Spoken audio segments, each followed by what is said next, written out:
At the family recognition banquet, the fake heir leaped from the balcony. From that day forward, my sister hated me for a decade, and my fiancé treated me as her mortal enemy. She feigned a marriage alliance, only to have my limbs broken and be locked in a basement on our wedding night. For 10 long years, I lived like a dog begging for scraps, unable to live, unable to die. When I finally found an opportunity to escape back to the Gu family for help, my parents refused to open the door. "You family sons, they're only Yunqi." My fiancé found me, and my sister dragged me before her like a dying dog. Everyone regretted recognizing me as a Gu, and so did I. In the end, I jumped from the rooftop, returning to 10 years prior. This time, I decided to return the Gu family heir status to Gu Yunqi, fulfilling everyone's wishes, Yunqi not to be childish. Even if Qingyan comes back to the Gu family, he'll still be the Gu family's second son. That cold voice echoed again, like a blade piercing my eardrums. I snapped back to reality, staring intently at myself in the mirror. That young face, that burgundy suit, that untouched by time appearance. I really had returned to 10 years ago. Returned to the family recognition banquet that changed my life forever. In my past life, Gu Yunqi threatened to kill himself at this banquet, forcing the Gu family to choose one of us. Everyone thought he was just being dramatic, even Gu Yunqi was indifferent. It wasn't until he actually died that they were filled with regret. And I became the tool for them to vent their guilt, driven out of the Gu family, left with nothing. When I was living on the streets, it was Xin Ziqing, who had returned from studying abroad, who took me in. She said that even though the recognition ceremony didn't happen, she still considered me her fiancé, and we should get married. I was touched by her deep affection and agreed to her proposal. Little did I know, she tricked me into marriage to torture me, to avenge Gu Yunqi. On my most anticipated wedding night, she had my limbs broken and locked me in a basement, making me live like a dog begging for scraps. 10 years, a full 10 years, I begged for death in that dark basement, unable to live, unable to die. Just when I thought I was about to be free, she would send people to heal me, only to continue the torment. Until one time, I finally found an opportunity to escape and return to the Gu family for help. I thought that based on our blood relation, they would save my life, but they ruthlessly turned me away. Yet, they were the ones who plastered the city with missing person posters, wanting to bring me back. What was my mistake? I stared coldly at myself in the mirror, vowing in my heart, if I had a second chance, I would never acknowledge this family, these people again. I tried my best to suppress the anger surging within me, smiling gently at Gu Yunqi, Anzi, cancel the recognition banquet first, and go appease Yunqi. Gu Yunqi frowned, clearly surprised by my suggestion. "Qingyan, the guests have already arrived. If we cancel now, what will people think of you? What will they think of our Gu family?" I took a deep breath, my tone still gentle. "Hat more important, face or a life? Besides, as long as you acknowledge me, I don't care what others think of me." Gu Yunqi seemed touched by my understanding, a hint of relief flashing in her eyes. She nodded. "Kay, I'll go check on Yunqi first. You stay here and comfort mom and dad and appease the guests." I smiled slightly, watching her leave, a cold laugh brewing in my heart. After Gu Yunqi left, I accompanied mom and dad to apologize to the guests in the banquet hall. Even though everyone cast strange glances at me, I maintained a perfect smile. Just as the guests were about to get up to leave, the doors to the banquet hall suddenly burst open. Gu Yunqi, wearing the same burgundy suit as me, walked in gracefully. His appearance instantly attracted everyone's attention, the guests whispering amongst themselves, their eyes shifting back and forth between me and him. Gu Yunqi raised his chin, a hint of provocation in his eyes. "Everyone, today's banquet will continue, but it won't be a family recognition banquet, it'll be my birthday party." I stared at him coldly, my heart calm. The me from my past life might have felt anger and resentment, but the current me no longer cared about those things. Gu Yunqi also walked over at this moment, her tone unquestionable. "Qingyan, let Yunqi have his birthday party first, and we'll hold a recognition banquet for you later." Mom and dad's expressions were a little awkward, clearly displeased with Gu Yunqi's sudden change of plans. Mom was about to say something to stop her, but Gu Yunqi had already walked over, his voice full of grievance. "Mom, it's my birthday today. Don't you want to celebrate it with me? Qingyan wouldn't mind, would he? As he said this, he glanced at me provocatively, a hint of triumph on his lips. Dad frowned, seeming to want to say something, but Gu Yunqi put his arm around his shoulder. Dad, please, just say yes, okay? Dad sighed, and ultimately didn't say anything. Mom also shook her head helplessly, gently patting the back of Gu Yunqi's hand. Okay, anything for you. I watched the scene, a cold laugh in my heart. As expected, Gu Yunqi would always be their darling, while I was just an expendable outsider. The guests in the banquet hall awkwardly sat back down, their eyes shifting back and forth between me and Gu Yunqi. Qin Ziqing's parents sat at the head table, their faces gloomy, clearly dissatisfied with my position in the Gu family. Qin's mother whispered to Qin's father, "What's the point of marrying a man like that? He can't even hold a banquet together, so embarrassing."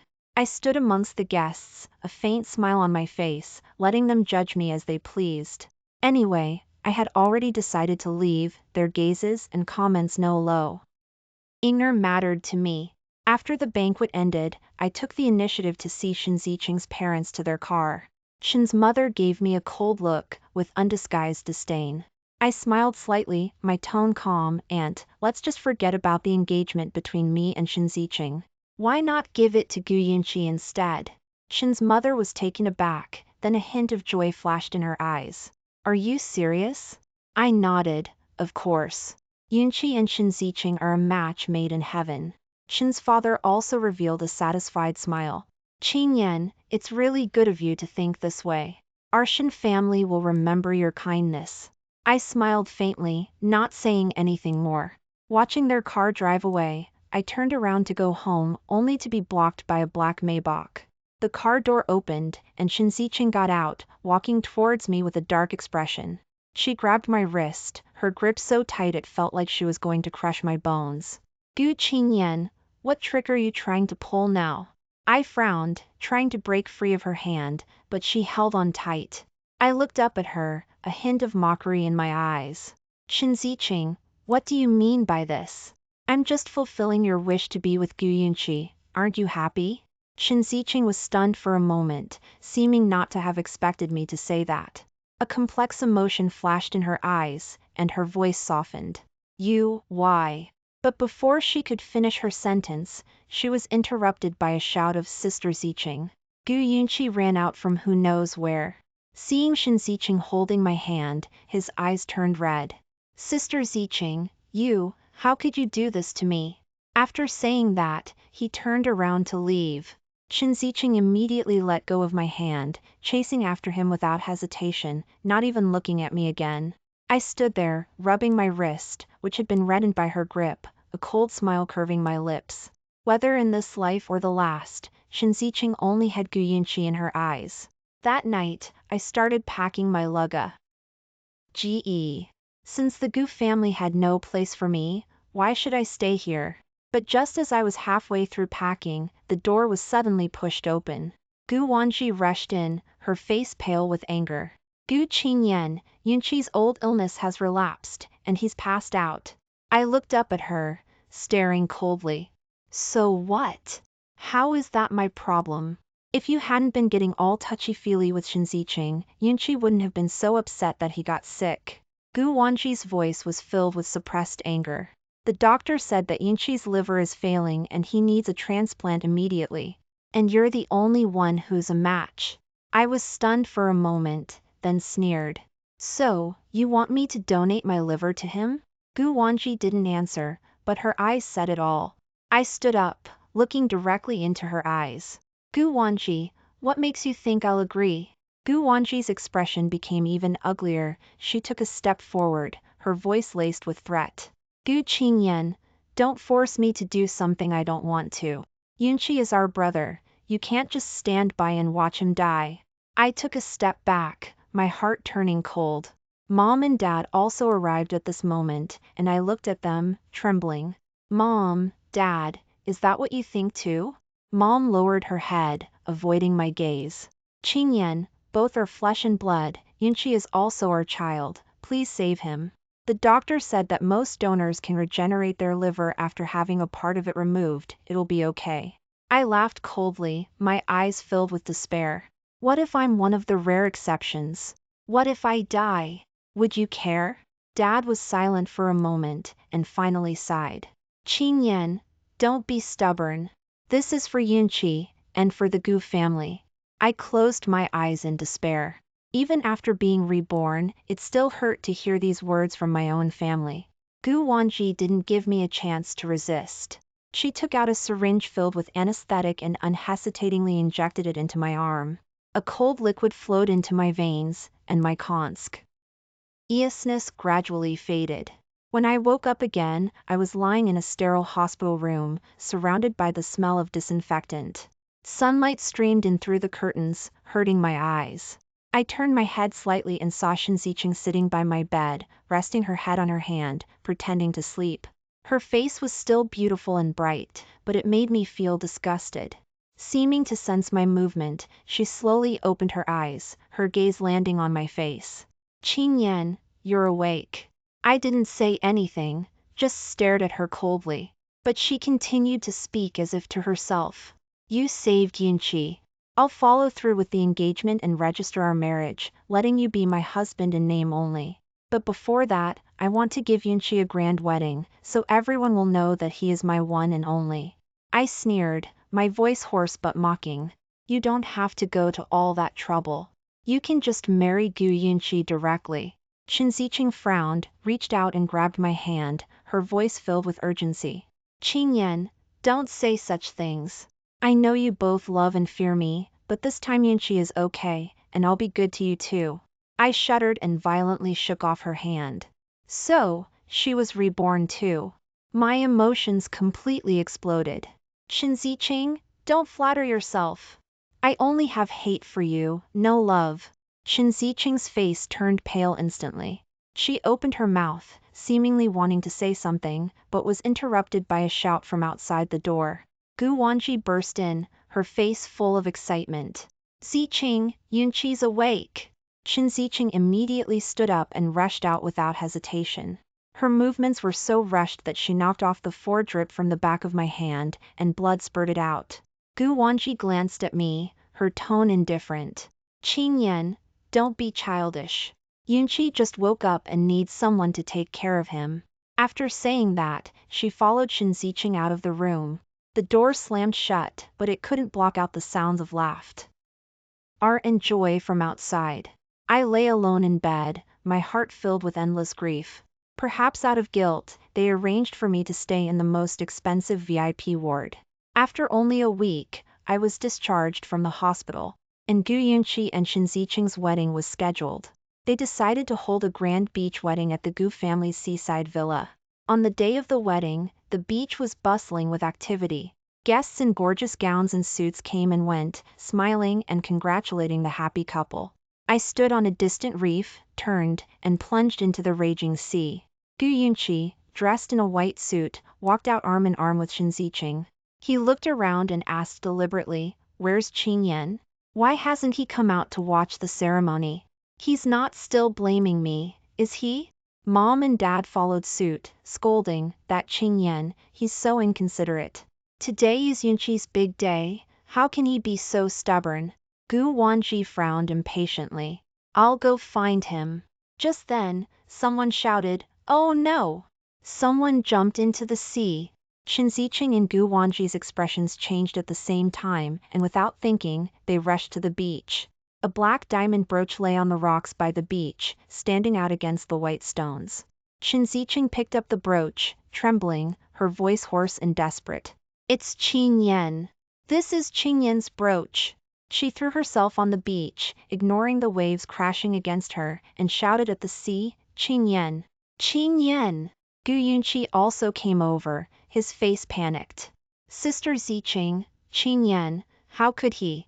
Qingyan ignored him, just staring intently at the sea, her eyes filled with regret and pain. Gu Yunqi stood to the side, her face pale. How could this happen?" Mom and Dad hugged each other, crying, Mom's voice trembling. "Qingyan, my Qingyan, how could he be so foolish?" Seeing this, Gu Yunqi hurried forward, trying to comfort Mom. Mom, don't be too sad, Qingyan, he just couldn't think straight. HT for a moment. But Mom pushed him away violently. It's all your fault. If you hadn't ruined Qingyan's recognition banquet and stolen his wedding, he wouldn't have been so distraught. You drove him to his death. Gu Yunqi fell to the ground, looking shocked. Qin Ziqing finally came back to her senses and hurried forward to help Gu Yunqi up. Yunqi, don't cry, it's not your fault.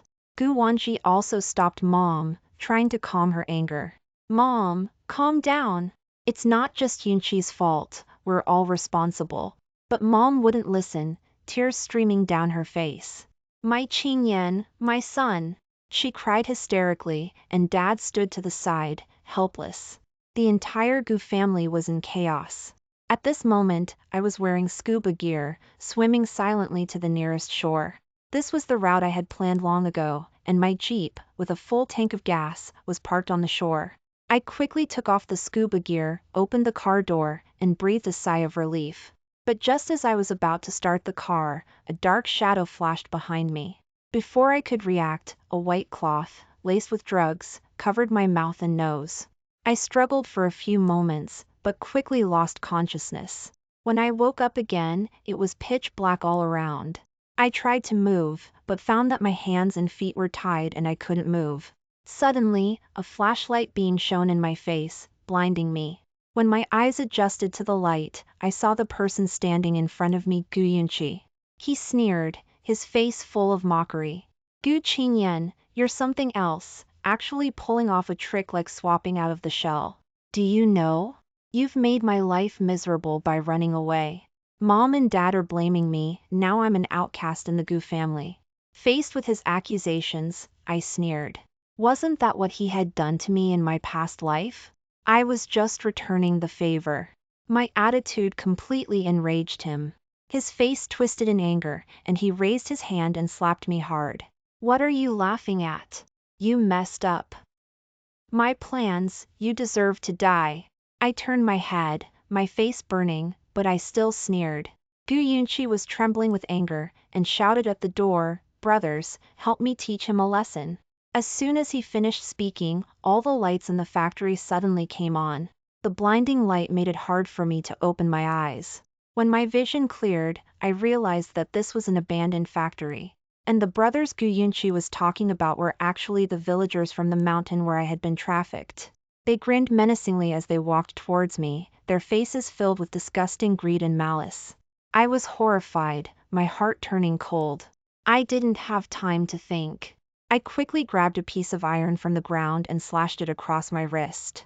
Blood spurted out instantly, but the rope was cut. Ignoring the pain, I hurriedly cut the rope on my feet, struggled to stand up, and ran towards the door. However, 2 villagers were guarding the door. They blocked my path, their faces showing a chilling smile. I had no choice but to turn around and run towards the second floor. Their terrifying laughter and footsteps came from behind me. I rushed to the second floor, looked around quickly, and then fixed my gaze on a dilapidated window. Without hesitation, I gritted my teeth, smashed open the glass, and jumped down. Those people obviously didn't expect me to be so resolute. They stood by the window, watching me fall from the second floor, forgetting to chase for a moment. Fortunately, there was a sewage river below, and I didn't fall to my death. The river water was stinky and acrid, and the turbid water engulfed me, almost suffocating me. I gritted my teeth, enduring the nausea in my stomach, and struggled to swim forward. Their shouts came from behind me, but I couldn't turn back. I could only swim desperately, run desperately. I don't know how long I swam, but my strength was almost exhausted, my legs started to cramp, and my body gradually sank. Just WH. And I thought I was about to drown in this filthy river. A pair of arms suddenly reached out from the water and caught me firmly. I barely opened my eyes and saw a familiar face through the blurred vision. It was Qin Ziqing. She grabbed my arm tightly, and before I could react, she pulled me down into the water. The light underwater was dim, and I could only vaguely see a dark hole ahead. Qin Ziqing led me into the hole, which turned out to be an abandoned drainage pipe. We swam along the pipe for a while and finally found a place to breathe. Leaning against the rusty pipe, I gasped for air, my throat filled with a foul taste that almost made me vomit. Qin Ziqing wasn't in much better shape. Her face was pale, and her forehead was covered in cold sweat. But her eyes were fixed on me. Suddenly, she threw herself into my arms, her voice trembling. "It's great, Qingyan, you're really not dead." Her embrace was so tight that I could barely breathe. I pushed her away with force, asking coldly, "Why are you here?" Qin Ziqing's face turned gloomy instantly, her eyes filled with anger. She took a deep breath and said slowly, "Qingyan, things are more complicated than we thought." In her story, I finally understood what had happened. It turned out that the day after I jumped into the sea, the Gu family was suddenly surrounded by the police. The police accused the Gu family of suspected trafficking and were going to take them all back to the police station for investigation. Gu Yunqi had a big fight with mom and dad, stayed out all night, and luckily escaped being arrested. Qin Ziqing was worried about Gu Yunqi's safety and wanted to find him ahead of time to tip him off. However, Gu Yunqi misunderstood Qin Ziqing's intentions. He thought Qin Ziqing was working with the police and set a trap to lure her to this abandoned factory, trying to silence her. Qin Ziqing fought desperately and barely escaped. I wanted to find a chance to escape and call the police, but I didn't expect to meet you here. Qin Ziqing's voice was low, with a hint of exhaustion. Only then did I notice that her clothes were tattered and she was covered in wounds. Her face was also bruised, obviously she had been in a fight. Some of the wounds were infected and festering from the dirty water, looking shocking. After listening to her words, I fell into deep thought. In my past life, after Gu Yunqi died, the police also came to the Gu family to investigate. But because of his death, the investigation ultimately came to nothing. Now that I think about it, the truth is so terrifying. It turned out that Gu Yunqi didn't simply commit suicide, but committed suicide in advance to escape punishment. Qin Ziqing was silent for a moment, then said in a hoarse voice, "Qingyan, I was wrong. I've been deceived by him all along, and I didn't see his true colors until now." I sneered, mocking, "Qin Ziqing, do you think that saying this now can make up for what you did in your past life?" Qin Ziqing's face turned pale instantly. She opened her mouth, seemingly wanting to say something, but ultimately said nothing. I turned around and looked around, then said faintly, "Let's go, this kind of drainage pipe system must have an exit." Qin Ziqing nodded and followed behind me. We went forward along the abandoned drainage pipe. It was pitch black all around, with only the weak beam of the flashlight illuminating the way ahead. Suddenly, a series of messy footsteps sounded behind us, mixed with the heavy breathing and curses of the villagers. "Hurry! They can't have gone far," a rough voice shouted. My heart was beating fast, and my palms were sweaty. Qin Ziqing grabbed my hand tightly and said in a low voice, "There's a fork in the road ahead, let's split up and run," to divert their attention. I shook my head, my voice very low. "No, there are too many of them. Splitting up will only make us more dangerous. We have to find an exit together and then call the police." Qin Ziqing hesitated for a moment, and finally nodded. "Okay, I'll listen to you." We continued forward, and suddenly, a faint light came from ahead. My heart leaped with joy, and I quickened my pace. There might be an exit over there. However, when we got closer, we realized that the light was not an exit, but an abandoned machine room. The machine room was filled with debris, and there were several broken machines in the corner. I quickly looked around and found a rusty iron door on the wall. "Over there!" I pointed to the iron door and said in a low voice. Qin Ziqing nodded, quickly ran over, and pushed the door hard, but found that it was locked. She frowned and cursed under her breath. "Damn it!" Just then, the footsteps behind us were getting closer and closer, and the shouts of the traffickers were almost in our ears. In a moment of quick thinking, I grabbed an iron bar from the ground and handed it to Qin Ziqing. "Smash it open." Qin Ziqing took the iron bar and smashed it hard at the lock. After a few loud bangs, the lock finally loosened. She kicked the door open and pulled me inside. Behind the door was a narrow passage, and a faint light could be seen at the end of the passage. We ran forward desperately, and the pursuers behind us rushed into the machine room, their footsteps and shouts echoing in the passage. "They're up ahead!" Chase them! We finally rushed out of the passage and found ourselves in an abandoned industrial area. There were a few street lights in the distance, their dim light illuminating the road ahead. I gasped for air, pointing to the distance. There's a highway over there. Let's run over there, flag down a car, and call the police. Qin Ziqing nodded and pulled me forward. However, just as we took a few steps, a gunshot suddenly rang out behind us, and a bullet whizzed past my ear, hitting the wall in front of us. I trembled in fear, and my steps slowed down involuntarily. Qin Ziqing grabbed me and roared, "Don't stop! Run!" We rushed forward with all our might and finally reached the side of the highway. However, there was no one on the highway, not even a car. My heart sank to the bottom. Were we really going to die here? Just then, the sound of an engine came from the distance. I looked up and saw a truck heading towards us. Without hesitation, I rushed to the middle of the road, waving my hands and shouting, "Stop! Help!" The truck driver was obviously startled and slammed on the brakes, the car stopping in front of us. "Are you trying to get yourselves killed?" I didn't bother to explain, rushing to the car window and saying urgently, "Help! Someone's trying to kill us. Please take us away from here, we need to call the police." The driver was stunned for a moment, looked at our disheveled appearance, and then looked at the villagers chasing after us in the distance, and finally nodded. "Get in the car!" Qin Ziqing and I quickly climbed into the truck, and the car started again, leaving those villagers far behind. I slumped in my seat, breathing a sigh of relief, but my heart was still tense. Qin Ziqing took my hand and said in a low voice, "Qingyan, we're safe now." I nodded, jerked my hand away from hers, still unnerved. The driver, still in motion, asked, "Who exactly did you people offend? How did you end up being chased like this?" I took a deep breath and said slowly, "Sir, could you please take us to the nearest police station?" Seeing that I wasn't willing to elaborate, the driver didn't press further. A dozen minutes later, we finally arrived at the police station.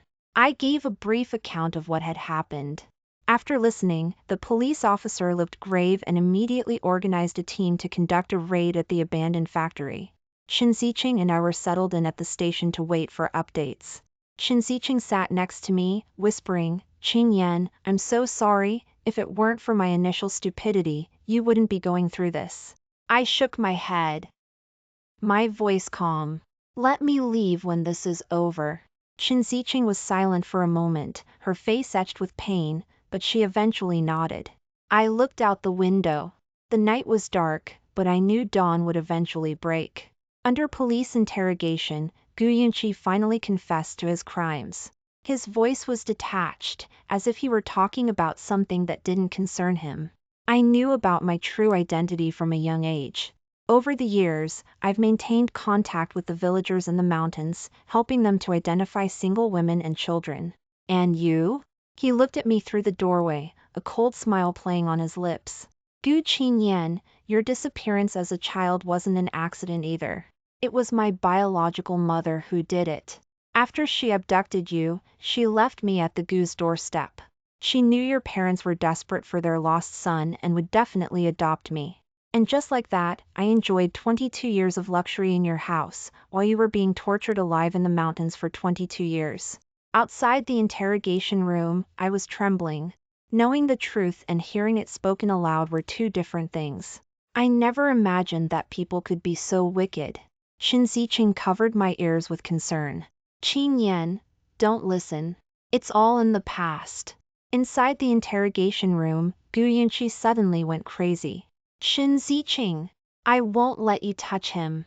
You're my wife. How dare you touch another man?" Qin Ziqing shot him a look of disgust and pulled me out of the police station. Behind us, Gu Yunqi's hysterical roar echoed, but it was quickly suppressed by the police. In the end, Gu Yunqi was sentenced to life imprisonment. The day before he went to prison, he requested to see me one last time. Mom and Dad in Gu Yunqi were worried and insisted on accompanying me. In the prison visiting room, Gu Yunqi was wearing a prison uniform, a mocking smile on his face. Mom immediately broke down, her voice trembling as she accused him. "It's all your fault. You're the one who caused Qingyan and me to be separated for so many years. Gu Yunqi didn't care at all, and instead laughed even more wildly. Wasn't it because you were all so stupid that you were fooled by me? Dad supported Mom, cursing in uncontrollable anger. We raised you for so many years, and we raised a viper. Ugh! Gu Yunqi sneered, his tone sharp. A viper? Did you think I wanted to be raised by you? Every day, I wondered what your expressions would be if you knew the truth. Seeing it now is so satisfying. Gu Yunqi finally couldn't hold back and stepped forward, yelling, "Enough! They raised you for so many years, do you even have a conscience?" Conscience? Gu Yunqi suddenly laughed maniacally. Gu Yunqi, what right do you have to talk to me about conscience? Have you forgotten how you forced Gu Qingyan to donate his liver to me? Hearing this, Gu Yunqi's face turned pale, and she looked at me blankly. Gu Yunqi continued to mock relentlessly, "Let me tell you, I never had liver disease. It was just a scam I orchestrated by bribing a doctor. Gu Qingyan's liver wasn't even transplanted to me, I threw it to the dogs, ha ha ha." His laughter was shrill and grating, like a knife, cutting into everyone's hearts. Gu Yunqi's face instantly turned ashen, her fists clenched tightly. She lunged forward, roaring, "You bastard!" However, the prison guards held her back tightly, and she couldn't get close to Gu Yunqi at all. Gu Yunqi laughed until tears came out of his eyes. He wiped his eyes and turned to look at me. "Gu Qingyan, you won this time, and I'm really not reconciled. If there's a next life, I'll definitely not let you have it easy." I glanced at him coldly and turned to leave. If he wanted to see me just to say these things, then it was unnecessary. Because in my past life, I had already lost completely. After this incident, Mom and Dad were deeply traumatized and stayed home all day, no longer caring about the company's affairs. The glory of the Gu family seemed to collapse overnight, and the once wealthy family was now just an empty shell. At the same time, Qin Ziqing was also having a hard time. The wedding invitations for her and Gu Yunqi had already been sent to all her business friends. Now that Gu Yunqi was in trouble, the Qin family's business was also affected. Partners terminated their contracts one after another, and shareholders rushed to withdraw their investments. In an instant, the Qin family fell from the clouds into the mud and went bankrupt. Qin Ziqing was running around in a frenzy, trying to save the Qin family's business. At this moment, I was sitting in the airport's VIP lounge, slowly sipping coffee, waiting for my flight to the other side of the ocean. The sunlight outside the window shone on my face, warm and peaceful. Suddenly, a pair of black high heels stopped in front of me. I looked up and met Gu Yunqi's apologetic face. "Qingyan, are you really leaving?" Seeing me nod, a look of pain flashed across Gu Yunqi's face. She handed me a document. "This is what Mom and Dad want." I took the document, glanced at it indifferently, and then pushed it back. "I don't need it." Gu Yunqi was stunned. "Qingyan, this is all the remaining assets of the Gu family. You really don't want it?" I raised my head, my gaze calmly looking at her. "I don't need your compensation, and I don't need your guilt. I only hope that from now on, we will never have any relationship." Gu Yunqi's face instantly turned pale. "Qingyan, I really know I was wrong. Can't you give me another chance? We're family." I looked at her, my heart unmoved. "Gu Yunqi, some mistakes cannot be undone. The family ties between us have long been worn away by your choices, time and time again." The boarding announcement sounded on the radio. I stood up, picked up my suitcase, and said lightly, "I should go." Gu Yunqi stood there, pleadingly calling out, "Qingyan, are you really leaving? Is there really no room for reconciliation?" I stopped, turned back to look at her, and shook my head. "Don't tell Qin Ziqing where I went. From now on, I have nothing to do with you." Gu Yunqi's shoulders slumped instantly, and the light in her eyes completely went out. She nodded, her voice hoarse. "Okay, I promise you." I didn't stay any longer and turned to walk towards the boarding gate.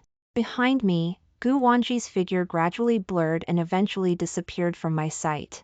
5 years later, I opened a Chinese restaurant in a small town on the other side of the ocean. Life was peaceful and fulfilling, and the past grievances and grudges seemed to have become distant dreams.